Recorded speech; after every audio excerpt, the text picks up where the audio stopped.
26장 공을 뚫고 대적정 산매에 들어 부처님을 만나 불과를 이루라.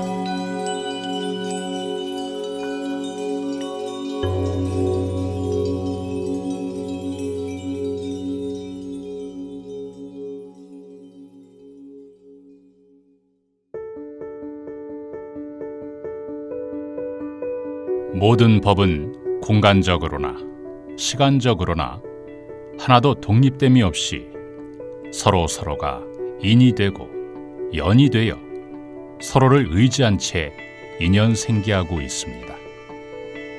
이것은 만고불변의 진리입니다. 시방에 존재하는 모든 것은 그 모두가 인연으로 이루어진 것이기에 공입니다. 그러나 지금 불교에서 말하는 공은 노자의 무사상과 같이 공무, 허무와 같은 완공적인 것이 아닙니다. 반야심경에 이른 바와 같이 색즉 시공, 공즉 시색이라 하여 현상이 즉 본체이고 본체가 곧 현상이라 봅니다. 이 공은 어느 누구에 의해 만들어진 것이 아닙니다. 불생불멸로 항상 법계에 두루에 있습니다. 우주의 본체입니다. 무아와 공은 같은 의미를 갖고 있는 듯하나 보는 관점이 약간 다릅니다. 즉, 무아는 개체 안에 고정불변하는 실체가 없는 것을 말하고, 공은 우주와 같은 전체 안에 어떤 실체도 없이 텅 비어 있음을 말합니다. 공은 무상, 고, 공, 무아에서처럼 근본 불교에서도 보이지만 대승불교에 와서는 불교의 상징처럼 널리 쓰이고 있습니다. 나는 공의 의미를 대상과 실천의 두 방면으로 나누어 설명하고 싶습니다. 먼저 대상의 공에 대해서 말합니다. 대승경전의 공은 본래 청정하여 번뇌가 지멸된 적정여여한 그 자리를 말하고 있습니다. 스스로 있는 자존자입니다. 반야경 계통이나 삼론종 계통에서는 공이라는 한 글자로 마음의 본바탕을 표현합니다. 기독교에서는 이 공을 I am, 곧 하나님, 인격적인 창조주로 봅니다. 힌두교에서는 이를 범이라 합니다. 선문에서는 공 대신 마음이라 하고, 소소영영, 공적 영지, 적조로 마음의 참모습을 표현합니다. 이 우주의 본체인 공을 하나의 실체, 생명체로 보아서 우주의식이라든가 대령이라고도 합니다.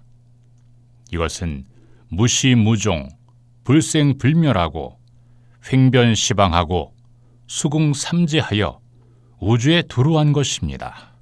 동시에 일체를 초월해 있습니다. 주객이 나누어지기 이전이요, 혹은 천지가 갈라지기 이전 의식 미분전의 본체입니다. 과거에 창조된 것도 아니며 미래에 소멸될 것도 아니면서 묘하게 밝고 맑고 깨끗하여 오염될 수도 없고 닦아질 수도 없습니다. 허공과도 같이 텅 비었는데 훤한 빛뿐입니다. 우주의 본체는 청정무구이며 수정처럼 투명합니다. 우주의 본체인 공은 모든 것을 지니고 있습니다. 곧 공에는 우주 만물을 창조할 수 있는 능력과 지혜와 진료가 있습니다. 현상세계를 낳은 것입니다. 공은 크기로 말하면 무한되어서 우주를 포괄하지만 허공같이 텅 비어 아무것도 없습니다. 이것이 우주의 본체입니다. 이 공은 가나선하는 이들이 화두타파할 때 경계가 뒤집히면서 드러나기도 하고, 윗바사나 공부하는 이들이 현상세계의 본성이 무상하고 고통스러우며 무아임을 철견할 때 공을 봅니다. 이것은 참으로 있는 것이요 영원한 것이요 무한한 것이며 절대적이며 완전한 것입니다.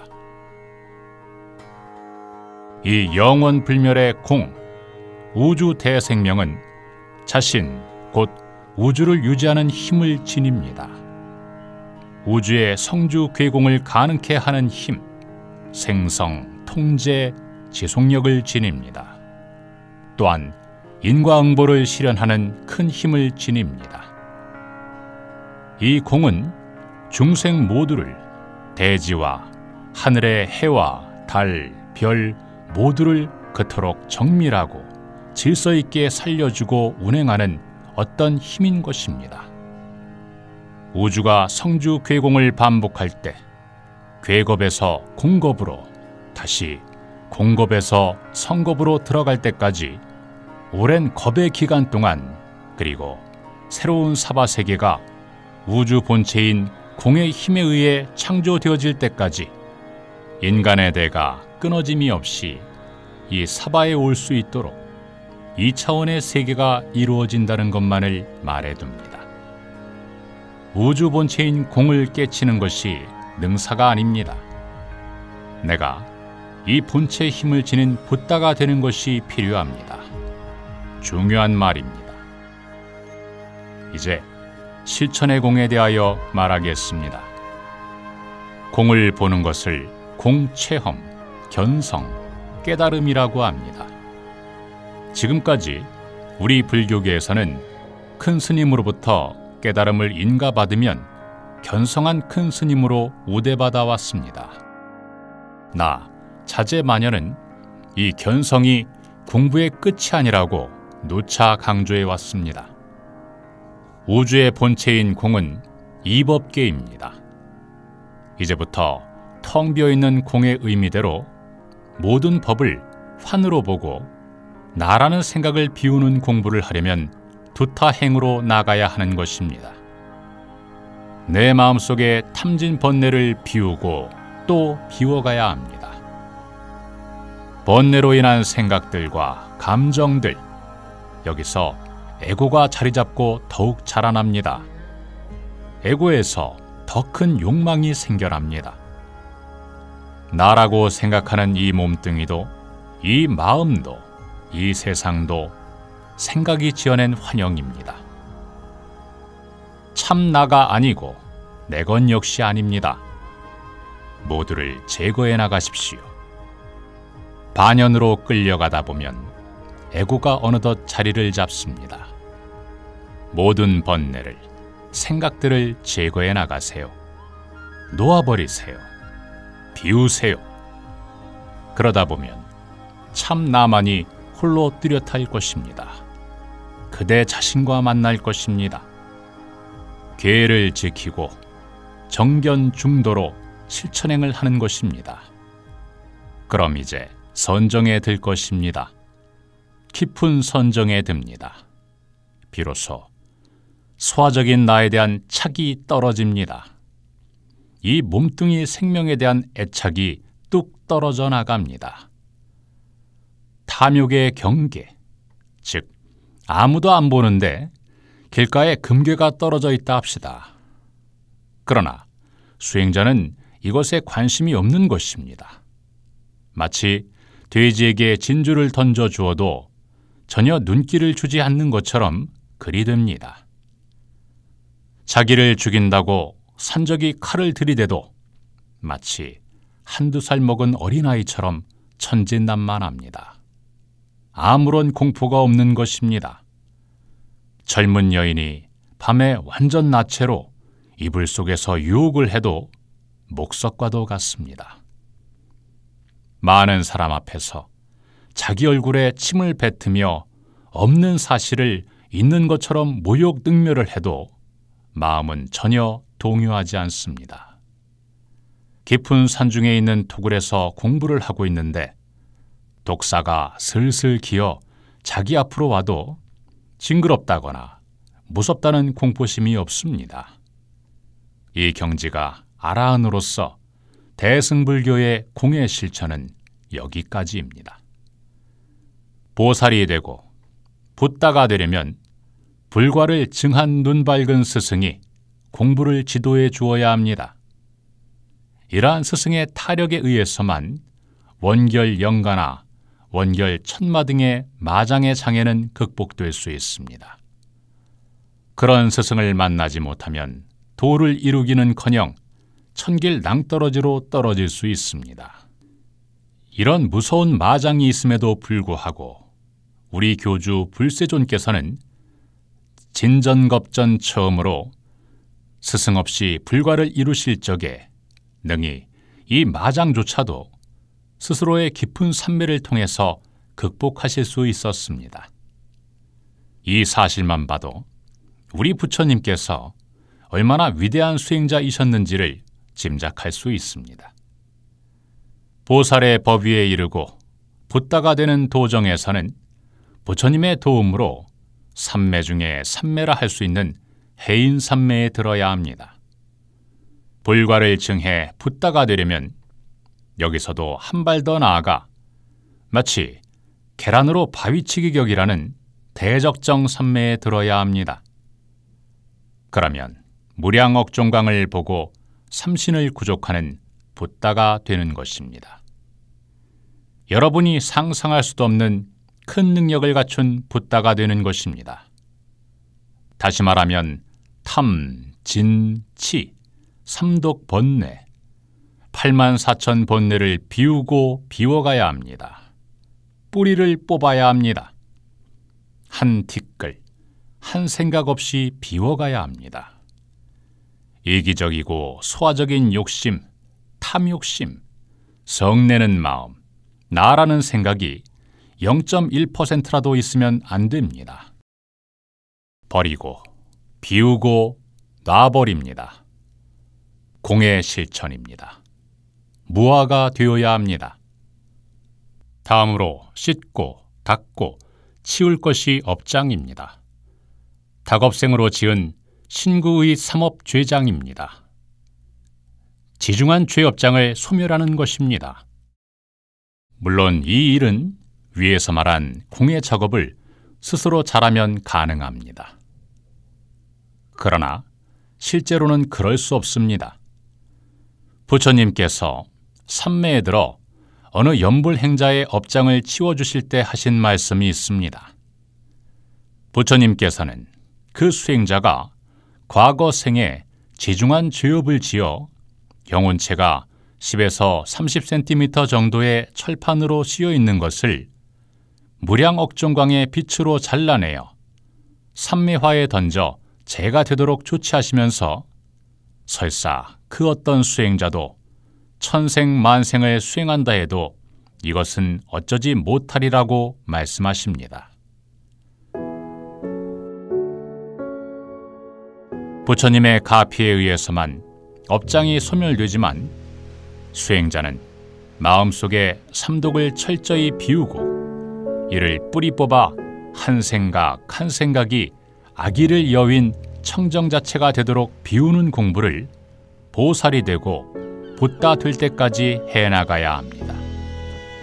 삼계의 지존이신 부처님은 스승 없이 마음 비우는 공부를 잘 해내셔서 최초불이 되셨지만 우리 중생은 부처님의 가피가 절대적으로 요구됩니다.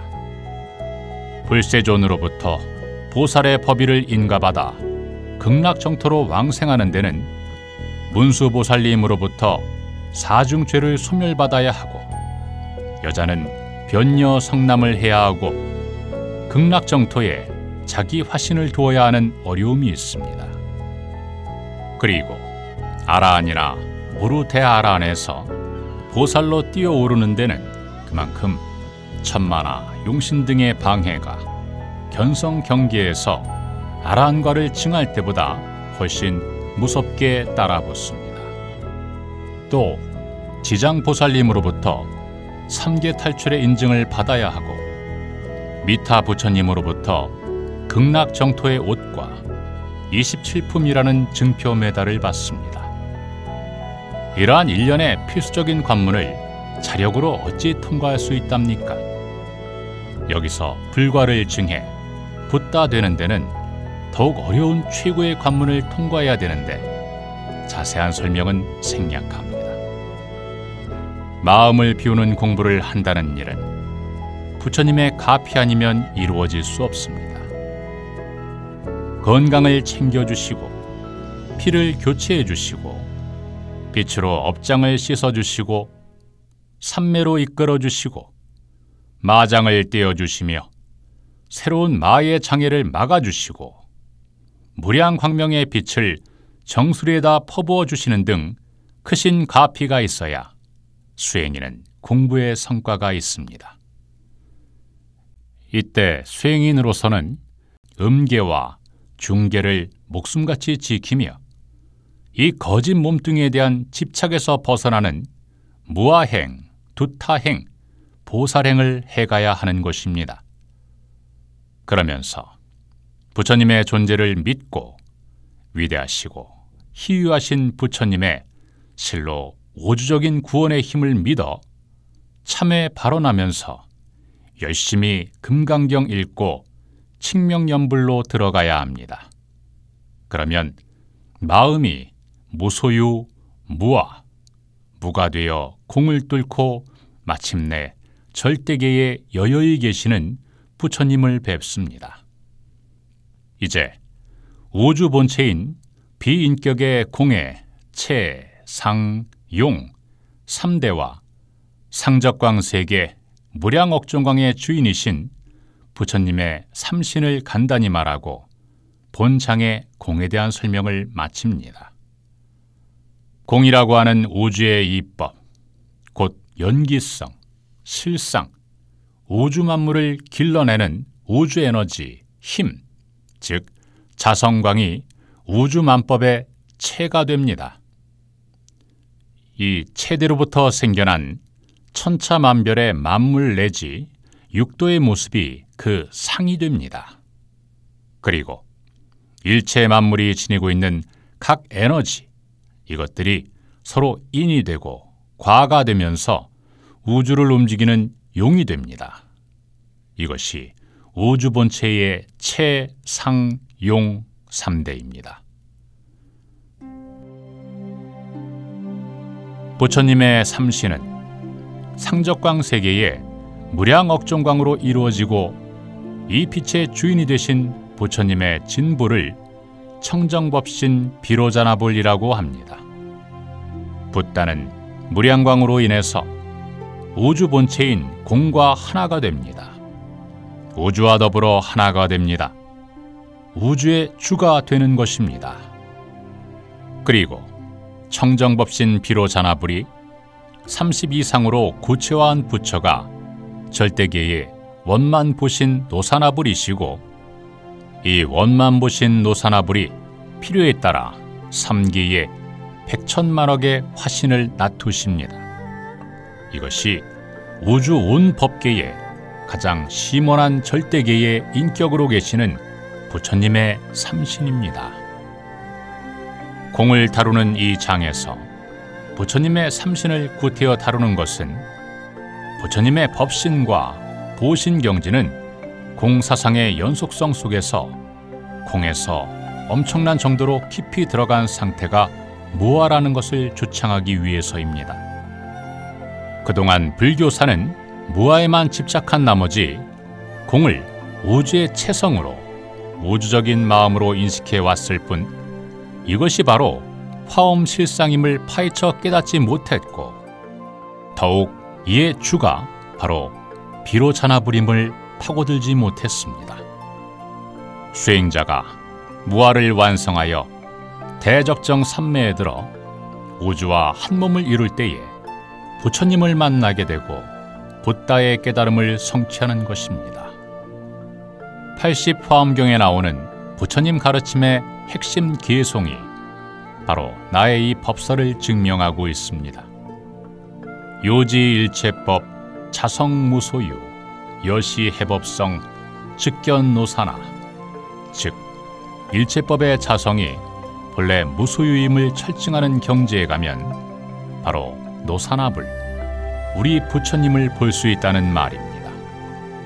이 경지에 와서야 진정한 공의 해석은 비로소 완성이 되는 것이고 공 사상을 완벽히 이해했다 할 수 있는 것입니다.